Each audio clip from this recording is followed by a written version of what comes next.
look both ways. He groaned as the heavy desert sun hammered his neck and shoulders. His weary mind couldn't even remember what event actually opened the door and pushed him into this miserable place. Was it a divorce? Had he been rejected by close friends? An addiction? Did he accidentally act out on one of those horrible hidden daydreams that he would sometimes think about? Something must have happened. People don't just wake up in a God-forsaken desert feeling the intense stress of total hopelessness, do they?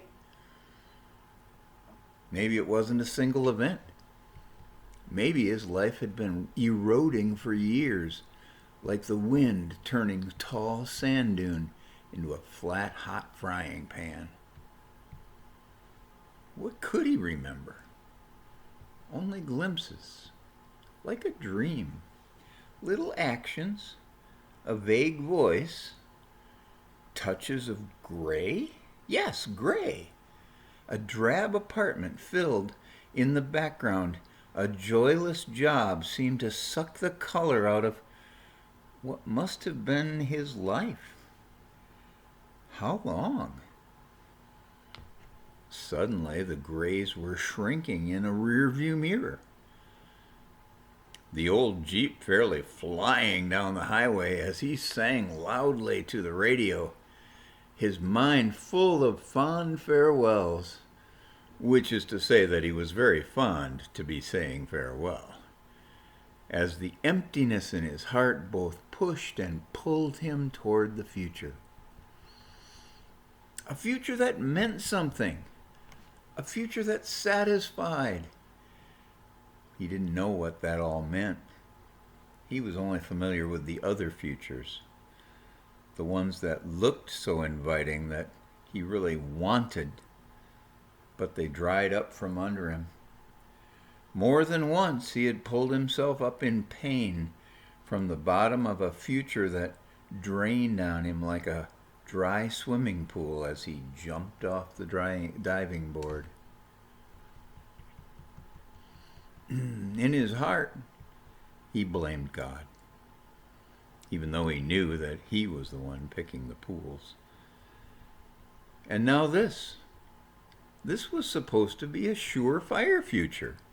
So many people told him of the happiness that lay just over that wavy kind of hill down the highway on the left. They all assured him that he couldn't miss it. Of course, it didn't occur to him that they were still pretty disillusioned themselves while telling him how to find that happy place. The pieced together memories told a tale of hopeful escape, but appear to be ending in the hammering heat of yet another empty pool future. How did he get here, he wondered. Several times on the highway, he remembered glimpses of something really bright on his left, but it always turned out to be nothing. Until the last time, when he definitely saw something. A flash of color, possibly green. Yes, a small patch of green, like grass. But it kept turning brown as soon as he remembered it. He must have turned off because there were tire tracks too, winding right through the green into the brown and then fading into footprints. The sharp tread of boot prints brought a bit more clarity. A sandy path through brown beach grass promised some type of beach, but only turned into more path. The brown grass dissolved into sand, and the boot prints eventually lost the boots as footprints plodded forward. But toward what? What lured them further and further? What drew them till they eventually slowed and then collapsed into crawl? and those crawling tracks leading all the way to his own knees in the hot sand, which is where he now found himself. Wait, a glimpse of green again, just a little further left, and light blue, like a flashback, kind of wavy but with sparkles. Water? Yes, water! This was the surefire future they were talking about. So far, he'd only felt the fire. But there it was! He saw a big, beautiful, spring-fed pool of future. He could see it plain as day. That's what he'd been heading for. That's what would finally heal his heart and melt his misery. He laughed out loud as he slowly got back to his feet. He kind of stumbled and ran to the edge where he joyfully swan dived into the cool, refreshed sand. Ah! No water. None. Just a sweaty faceplant in the sand. He was so empty he couldn't even cry. He just heaved tearless sobs. He was done. So many years chasing a dream. He just wanted to be happy. Was that so bad?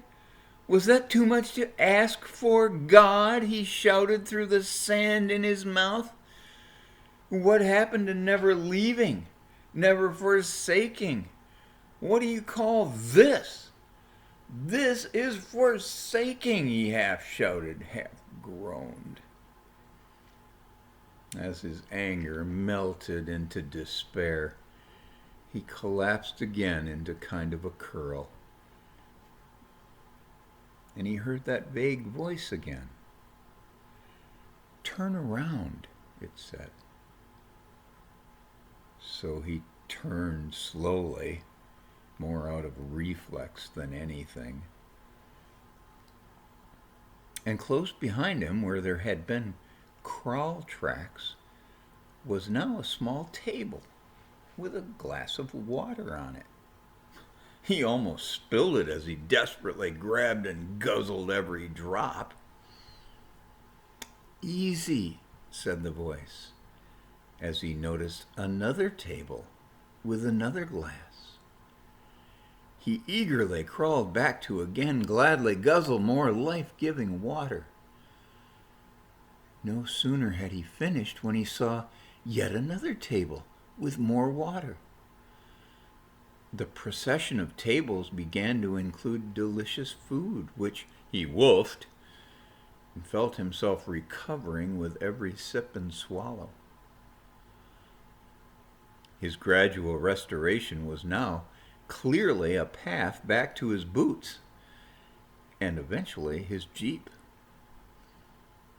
He felt to climb in and follow the tracks back to the highway, where he tried to sort through everything that happened. He saw things had gotten hopelessly tangled up, and then he saw them get mostly untangled. He knew he was the tangler, but he also knew that he was not the untangler. The untangling voice must have been the God who he blamed for the whole tangle. He dropped to his knees and sighed. He apologized from his heart and asked to again please hear the voice. Cross the highway. So he drove across, and the path on that side of the highway immediately opened up to show a huge reservoir. He jumped from the Jeep and kicked off his boots, and not swan diving this time, just in case, he waded into the cool, fresh water that had been behind him this whole time. He slowly swam forward, enjoying the full body refreshment that he longed for all his life. As he swam and floated and splashed like a child, he knew he couldn't stay. He had just found exactly what everybody he knew was longing for. He had to go back. He entertained that thought for a few more hours of soaking. Then he dried himself off, pulled out a sleeping bag, and got the best sleep of his life. In the morning, he took a quick dip and began his long trek back. The entire drive back, he caught glimpses of the reservoir with beaches all the way back to the city. "Why didn't you show me this yesterday?" he asked God. "Well, every time I tried to show you, you got distracted by something shiny on the other side. I wasn't keeping any of this from you. You just kept picking your own pools. All I could do was watch you keep getting hurt. But now you know. And you know a lot of others who are dying in the same desert. Why don't you invite them over for a swim?"